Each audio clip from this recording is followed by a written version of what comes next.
ஓம் ஸ்ரீ மகாகணபதயே நமः. ஓம் ஸ்ரீ துர்கா லக்ஷ்மி சரஸ்வதி நமः. ஓம் ஸ்ரீ பிரம்மா விஷ்ணு சிவாய நமः. ஓம் ஸ்ரீ குருப்யோ நமः. ஓம் ஸ்ரீ குருமண்டலாய நமः. ஸ்ரீ லலிதாம்பிகா அப்படின்னு இந்த சேனலில் ஆன்மீக விஷயங்கள், வாழ்க்கைக்கு தேவையான மற்றும் தரமான விஷயங்களை எங்கள் முதல் குருவாகிய தாய் தந்தையர் மற்றும் பெரியவர்களிடமிருந்து கேட்டு அறிந்தவற்றை அனைவருடனும் பகிர்ந்து கொள்ள இந்த சேனலை ஆரம்பித்திருக்கிறோம். இன்றைக்கி முதல் எபிசோட். இதில் ஸ்ரீ மகாகணபதியை பற்றி ஒரு சிறு தகவலை பார்க்கலாம். ஓம் ஸ்ரீ மகாகணபதியே நமக அப்படின்னு சொன்னோம், அதை பற்றி பார்க்கலாம். கணபதியை பற்றி நிறைய விஷயங்கள் இருக்குது, நிறைய ஸ்லோகங்கள் இருக்குது, நிறைய கதைகள் இருக்குது, நிறைய விஷயங்கள் எக்கச்சக்கமாக ஒரு பூஜை முறைகள் இருக்குது, எத்தனையோ இருக்குது. இது ஒரு சின்ன அதில் இந்த வாக்கியத்துக்கே நிறைய விளக்கங்கள் இருக்குது, எத்தனையோ விளக்கங்கள். எனக்கு தெரிஞ்ச ஒரு சின்ன விளக்கம் என்னோடய பெரியவர்கள் சொன்னதை நான் சொல்கிறேன். ஓம் ஸ்ரீ மகா கணபதியே நமக. கணபதி அப்படின்னா என்ன? கணங்களுக்கெல்லாம் தலைவன், கணங்களுக்கெல்லாம் லீடர், இல்லைன்னா அரசர் அப்படி எடுத்துக்கலாம். அப்போது கணங்களின் பதியை கணங்களின் தலைவர், அரசர், லீடர்னு சொல்கிறோம்னா பூதகணங்கள், தேவகணங்கள், எவ்வளோ சொல்கிறோம் அந்த மாதிரி. அதுக்கெல்லாம் சொல்கிறோன்னா மகா கணபதினா என்ன அர்த்தம்? அந்த கணங்களின் தலைவருக்கெல்லாம் தலைவர், லீடர் ஆஃப் த லீடர்ஸ். ஓகேவா? அப்போது எம்பரர், இப்போ இவர் தான், இவருக்கு மிஞ்சி எதுவும் இல்லை அப்படிங்கிற மாதிரி கொண்டு வர. ஓகேவா? ஸோ மகா கணபதி இவர். இப்போ மகா கணபதி அடுத்தது நமஹ அப்படின்னு சொல்கிறோம். மகா கணபதியே நமஹான்னு முடிக்கிறோம். நமஹன்னா நமஸ்காரம், நமஸ்கரிக்கிறேன், நமஸ்காரம் அப்படின்னு சொல்கிறது. ஸ்ரீ மகா கணபதி, ஸ்ரீ மகா கணபதினே அவர் அட்ரஸ் பண்ணுறோம். அவர் மகா கணபதி, அவரை ஸ்ரீ மகா கணபதினு அட்ரஸ் பண்ணுறோம். நீங்கள் பார்த்தீங்கன்னா ஸ்ரீன்னா ஆஸ்பீஷியஸ்னஸ், ஃப்ளோ ஆஃப் பாசிட்டிவிட்டி, அதிர்ஷ்டம், சௌபாகியம், இந்த மாதிரி பல விஷயங்கள். Flow of positivity, flow of அதிர்ஷ்டம், ஃப்ளோ ஆஃப் லக்கீனஸ், சௌபாகியம், இதெல்லாம் மேலேருந்து அப்படி வருது. ஓகே, அப்போ எங்கே ஸ்ரீ யூஸ் பண்ணுறோமோ அங்கெல்லாம் இதெல்லாம் இருக்கும் அப்படிங்கிறது ஐதீகம். ஹிந்துக்கள் நம்ம கூட நம்மளுடைய பேருக்கு முன்னாடி, ஹிந்துஸ் எல்லாருமே பார்த்திங்கன்னா பேருக்கு முன்னாடி ஸ்ரீ ஸ்ரீமதின்னு போடுவா. இப்போ அந்த வழக்கத்தெல்லாம் விட்டுட்டு மிஸ்டர், மிஸ்ஸஸ், மிஸ்ஸன்லாம் போடுறோம். பட் நார்மலாக ஸ்ரீ ஸ்ரீமதி தான் போடுவோம். ஸ்ரீமதின்னா என்ன? புத்தி, சரஸ்வதி. ஸ்ரீன்னா லக்ஷ்மிக்கு சாதாரணமாக நம்ம சொல்லுவோம்.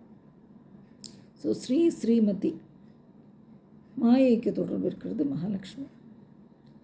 இப்போ இந்த பழக்கம்லாம் மாறினாலும் இது இன்னும் இருந்துன்னு தான் இருக்குது. இன்னுமே சில இதில் பத்திரிகைகள்லாம் ஸ்ரீ ஸ்ரீமதி இப்படிலாம் போட்டுன்னு தான் இருக்கும். ஸோ இது எதுக்கு போடுறோம் அப்படின்னா, நமக்குள்ளே ஒரு சக்தி இயக்கிறது, நம்மள ஒரு மகாசக்தி இருந்துருக்கு. அந்த சக்தி இருக்கும் வரை தான் உயிர்.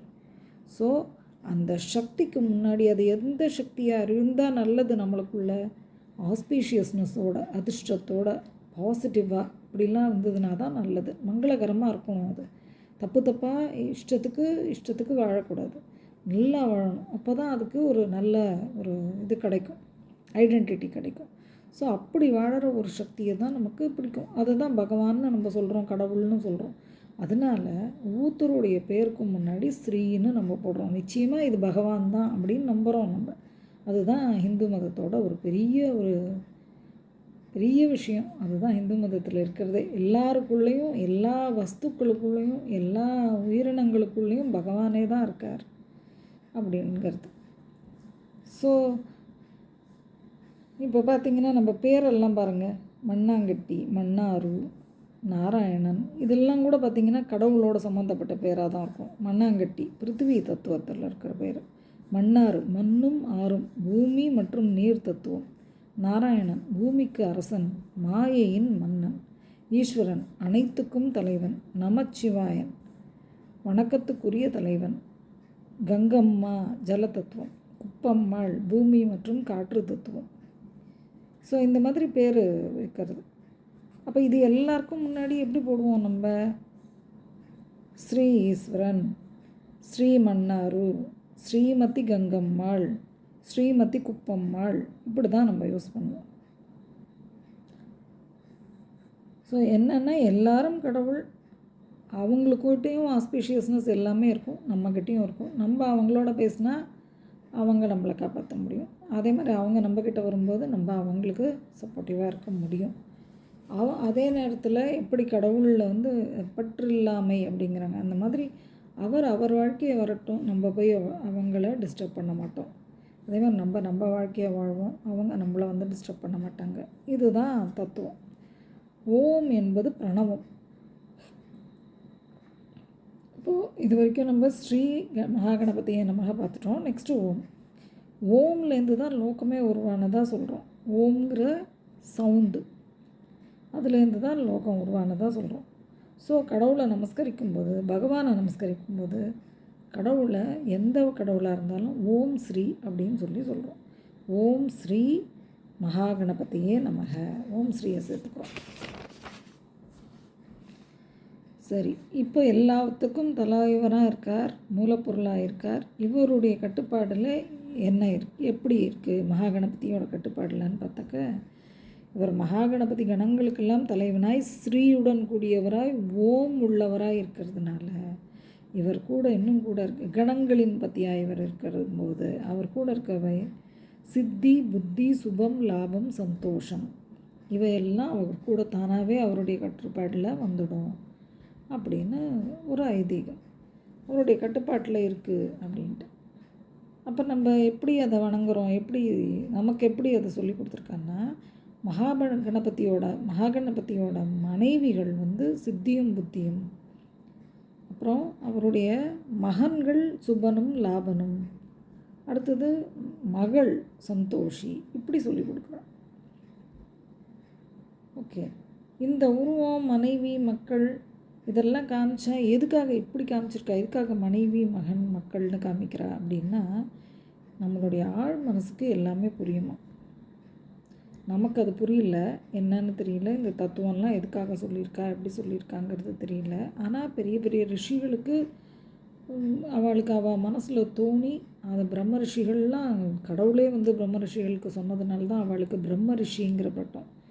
கடவுளே வந்து தேவர்கள்லாம் வந்து அவகிட்ட பேசி அந்த கடவுளெல்லாம் காமிச்சு கொடுத்த பாத்தில் இதுவானதுனால தான் ரிஷின்னு பேர். ரிஷிகளுக்கு மேலே பிரம்ம ரிஷிங்கிற பட்டம். இந்த உலக படைப்பை பற்றியே காமிக்கும்போது பிரம்ம ரிஷி ஆகிடுறாங்க. ஸோ இந்த மாதிரி பல விஷயங்கள் ஒவ்வொன்றும் ஒரு பட்டம், முனிவராய் தேவராய் அப்படி வருது. அந்த மாதிரி ரிஷிகள், பிரம்ம ரிஷிகள், இப்படி அவள்லாம் இருக்கா. அவள்லாம் சொல்லி கொடுத்தது தான் இது. அவள் எப்படி எதுக்கு சொல்கிறா அப்படின்னா, நமக்கு நம்முடைய அந்த உள்ள வந்து நம்ம ஆத்மாவுக்கு புரியும், அதாவது ஆழ் மனசுக்கு புரிஞ்சிடும். அதை வச்சு நம்ம இதை கேட்க கேட்க கேட்க நம்ம மாறிடுவோம். நம்ம வந்து நம்மளை அந்த தெய்வசக்திங்கிறத புரிஞ்சுண்டு, நாம் ஒரு தெய்வசக்தி, நமக்குள்ள தெய்வசக்தி இயங்குற வரைக்கும் தான் நம்ம இருக்கோம் அப்படிங்கிறத புரிஞ்சுண்டு நம்ம ஒரு அதில் பார்த்து பயணிக்க ஆரம்பிச்சிடுவோம் அப்படின்னு அவள் எதிர்பார்த்து இதெல்லாம் காமிச்சிருக்கா. ஸோ அப்போது அண்டத்தில் உள்ளவை பிண்டத்திலும் உள்ளதுங்கிறான். அப்போ அண்டத்தில் வந்து இது இருக்குது காமிச்சு கொடுத்துருக்கா, பிண்டத்துலேயும் அதுதான் இருக்குன்னும் காமிச்சு கொடுத்துருக்கா. இன்னொன்று என்ன காமிக்கிறான்னா, மூலப்பொருளாய் மூலாதார சக்கரமாய் இயங்குபவர், நம்ம உடலில் இயங்குபவரும் மகாகணபதியே அப்படின்னு சொல்கிறார். இப்படி பெரியவா சொல்கிறா, சொல்லி கொடுத்து வர்றது தானே எல்லாமே. ஸோ அந்த மாதிரி சொல்லி கொடுக்குறா.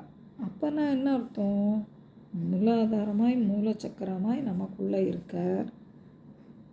இப்போது நம்ம உடலில் நம்ம வந்து உள்ளே பகவான் இருக்காங்கிற பயத்தோடு நம்ம வாழ்க்கையை உடலெல்லாம் கரெக்டாக வச்சுட்டோன்னு சொன்னால், பாசிட்டிவாக வாழ்க்கையை நடத்தினா, நம்மை சுற்றி நமக்கு நல்ல வார்த்தைகள் பேசுபவர்கள் கிடைப்பார்கள், சௌபாகியங்கள் நம்மை தேடி வரும், தலைமை கிடைக்கும், சித்தி புத்தி பெருகும், சுபமும் லாபமும் சந்தோஷமும் நிறைந்து இருக்கும்.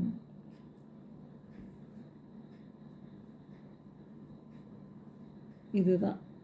ஸோ நம்முடைய வாழ்க்கையை நமக்குள் பகவான் இருக்காருங்கிற ஒரு எண்ணத்தோடு நம்ம வாழ்க்கையை நம்ம ஒவ்வொரு செயலையும் நம்ம நடத்தி வாழணும். இது இதோட இந்த எபிசோட் நிறைவடைகிறது. I think I have given a good one. Next அடுத்த எபிசோடில் ஏன் நாம் நம் தாய் தந்தையரையும் குருவையும் முதல்ல கடவுளுக்கு முன்னாடி வணங்குகிறோம். முதல்ல அப்படி தானே சொல்கிறாங்க, தாய் தந்தை குரு தெய்வம் அப்படி தான் சொல்கிறோம். ஸோ அது ஏன் முதல்ல அவள் 3 பேரும் வரா, அதுக்கு இந்த ஹிந்துயிசமில் ஏதாவது இருக்கா விஷயம்னு நம்ம பார்க்கலாம். எனக்கு தெரிஞ்ச வரைக்கும், என்ன முடிஞ்ச வரைக்கும் நான் எனக்கு தெரிஞ்சது, பெரியவா எனக்கு சொல்லி கொடுத்ததை சில விஷயங்கள் சின்ன சின்னதாக நான் சொல்லின்னு வரேன். நீங்களும் நல்லா அமோகமாக இருக்கணும், நானும் அமோகமாக இருக்கணும். பகவான் எனக்கும் உங்கள் எல்லாருக்கும் அருள் புரியணும்னு வேண்டிக்கிறேன். சர்வம் ஸ்ரீ லலிதார்ப்பணமஸ்து. நன்றி.